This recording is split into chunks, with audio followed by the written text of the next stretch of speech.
CM Jagan పై తీవ్ర స్థాయిలో మండిపడ్డారు సిపిఐ రామకృష్ణ. ఉత్తరాంధ్ర ప్రజల ఓట్ల కోసం మరో దొంగ నాటకానికి తెరతీశారంటూ ఆరోపించారు. ఎన్నికలు పూర్తయ్యాక విశాఖ నుంచి పాలన చేస్తానని సీఎం జగన్ చెప్పటం ఆయన నిరుక్కసత్వానికి తాత్కారమన్నారు. ఇప్పటికే రాజధాని అమరావతిని నిర్వీర్యం చేశారని 33,000 ఎకరాల భూమి ఇచ్చిన రైతులను నట్టేట ముంచారంటూ ఆరోపించారు. విశాఖ ఉక్కు ప్రైవేటీకరణపై ఎందుకు సైలెంట్గా ఉన్నారని ప్రశ్నించారు. రాబోయే ఎన్నికల దృష్టిలో ఉంచుకొని మరోమారు ఉత్తరాంధ్ర ప్రజలలో ఓట్లు కొల్లగొట్టడానికి జగన్మోహన్ రెడ్డి గారు విశాఖ రాజధానిగా ఉంటుంది, రేపు ఎన్నికల తర్వాత ఇక్కడి నుంచే ప్రమాణ స్వీకారం చేస్తాను, క్యాపిటల్గా కూడా ఎగ్జిక్యూటివ్ క్యాపిటల్గా కూడా దీన్ని కొనసాగిస్తామని చెప్పి ఆయన మళ్ళీ ప్రకటించారు.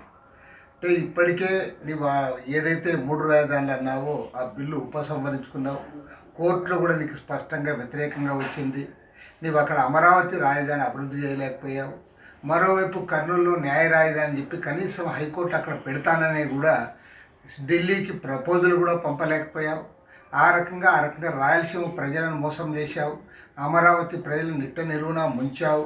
మళ్ళీ ఇప్పుడు ఉత్తరాంధ్రలో ఓట్ల కోసం విశాఖ రాజధాని డ్రామాలు ఆడుతూ ఉన్నావు. నీవు 5 ఏళ్లలో ఏమి చేయలేకపోయినావు. ఈ రాష్ట్రంలో ఒక ప్రాజెక్టు కానీ ఒక పరిశ్రమ కానీ ఏది కూడా అభివృద్ధి చేయలేని అసమర్థుడుగా మిగిలిపోయి ఇవాళ ప్రజలు ఓట్లు వేసే పరిస్థితి లేనప్పుడు మళ్ళీ 3 రాజధానుల పేరుతో ప్రాంతీయ తత్వాన్ని రెచ్చగొట్టడానికి, తద్వారా ఓట్లు లబ్ధి పొందడానికి నీవు దొంగ నాటకాలు ఆడుతూ ఉన్నావు తప్పితే ఇది ఏ రకంగా కూడా ప్రజలు ఆమోదించరు. ఎందుకంటే దాదాపు గత 4 సంవత్సరాలుగా అమరావతి రైతులు అక్కడ పోరాటం చేస్తూనే ఉన్నారు. రాష్ట్ర ప్రజలందరూ కూడా అమరావతి రాజధానిగా ఉండాలని కోరుతూ ఉన్నారు.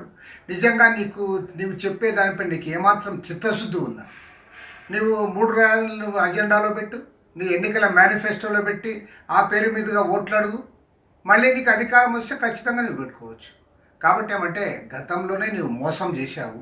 అంతకుముందు ఏనాడు 3 రాజధానులు 2019 ఎన్నికలకు ముందు మాట్లాడలేదు. పైగా నీ పాదయాత్రలో చాలా క్లియర్గా చెప్పావు, చంద్రబాబు నాయుడు ఇక్కడ రాజధాని కట్టలేకపోతా ఉన్నాడు, నేను వస్తే రాజధాని కడతానని చెప్పావు. బ్రహ్మాండమైన రాజధాని కడతానన్నావు.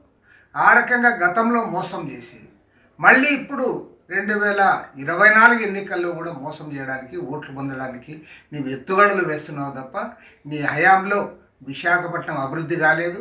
విశాఖ ఉక్కు ఫ్యాక్టరీని ప్రైవేట్ పరం చేస్తామంటే మాట్లాడలేని ఒక చేతగాని దద్దమ్మగా మిగిలిపోయినావు. విశాఖ నగరంలో కబ్జా చేసుకుంటా ఉన్నావు. అక్కడ ఎలాంటి డెవలప్మెంట్ చేయలేకపోయినావు. కనీసం ఒక స్కూల్ కట్టాలా, ఒక కాలేజీ కట్టాలా, నువ్వేమీ చేయాలి. ఆంధ్ర యూనివర్సిటీ అంతా సర్వనాశనం చేసావు. విశాఖ అభివృద్ధికి కూడా నీవు ఒక ఆగర్భ శత్రువుగా తయారైనావు. కాబట్టి ఏమంటే రాష్ట్రంలో అభివృద్ధి ఎక్కడా జరగడం లేదు.